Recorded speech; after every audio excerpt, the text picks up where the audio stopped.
I'm naturally a really thin girl, and something that I wanted to do was build curves in the gym, but I wasn't really sure how to go about it. And so this video is definitely to help some people out there who are beginners or just feel like they've hit a plateau when it comes to their weight gain journey and just building that mass or becoming slim thick or whatever the end game is. So the first thing we're going to talk about is nutrition. Let's talk about protein. Second to water, protein makes up the largest percentage of the body's materials. Protein consists of 21 amino acids, in which 9 of them are essential. Protein is essential for the body for cell growth and repair, for energy, and a lot more reasons that can be found through your own research.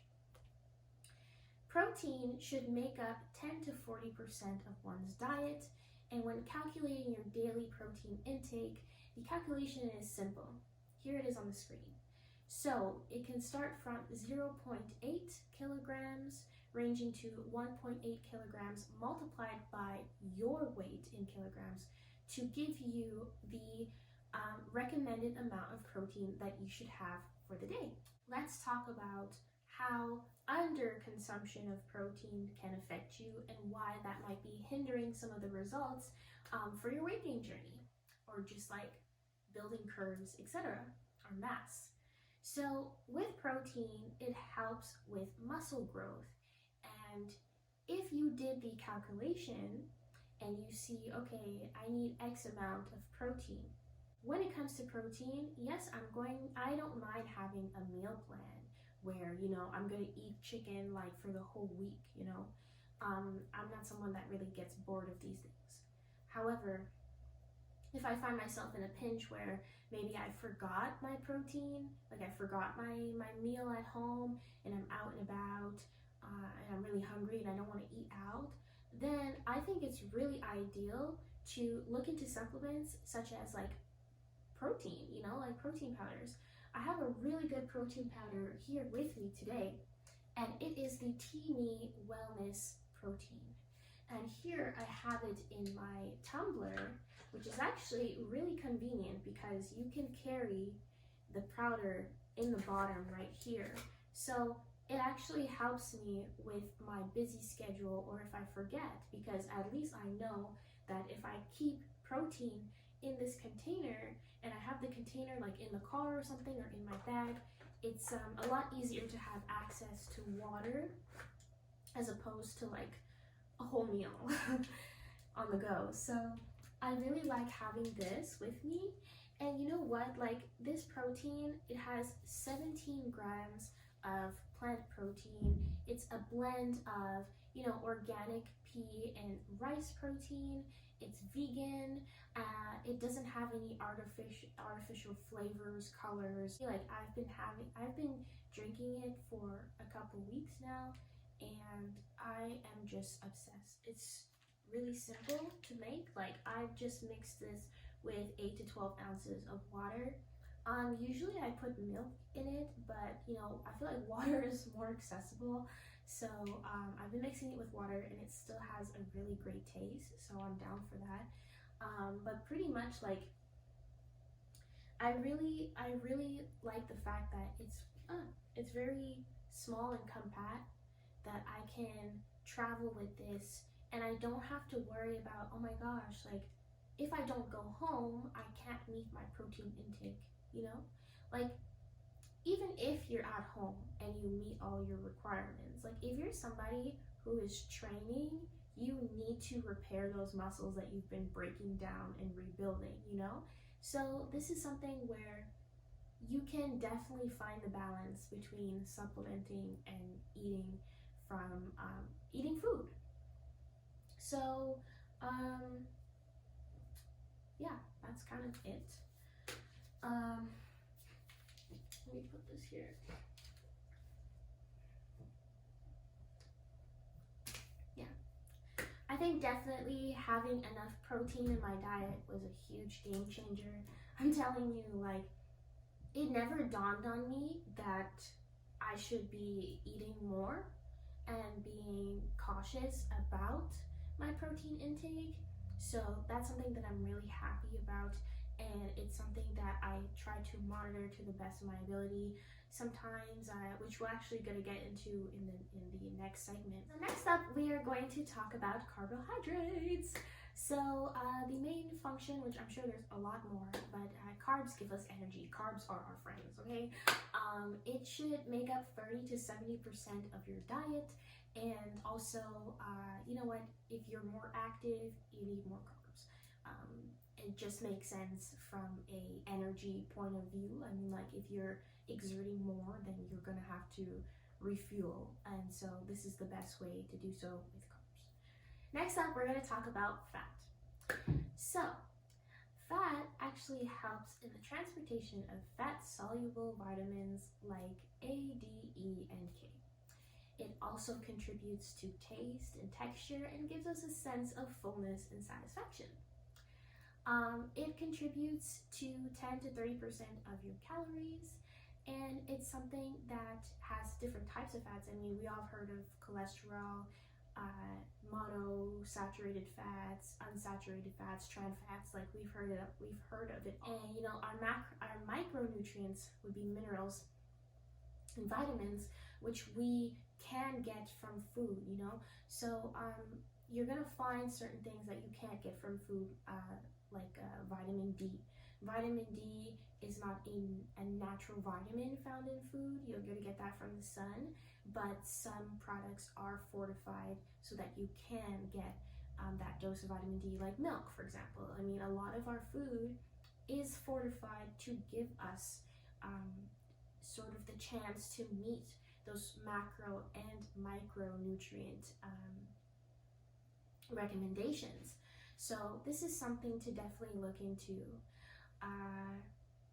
So yeah, again, like, I know for one, I'm somebody that struggles with protein intake, and as much as I, you know, eat plant-based or animal proteins, I really like to supplement, you know, in between meals, have a shake.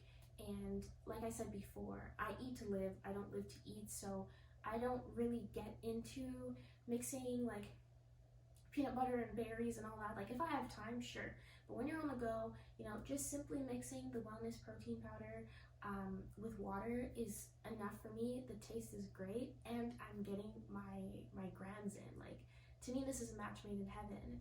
And you know, if you would like to save some money on your next purchase with TEAMI, you can use my code Kenny15 or Kenny20 at checkout and save some of that coin. We are going to talk about physical activity. So we're going to be covering exercise, medical conditions, and like injuries. Of course, like, you might have heard, you know, that when it comes to any sort of progress, a lot of it is nutrition, like 80%, and 20% is actually like physical activity.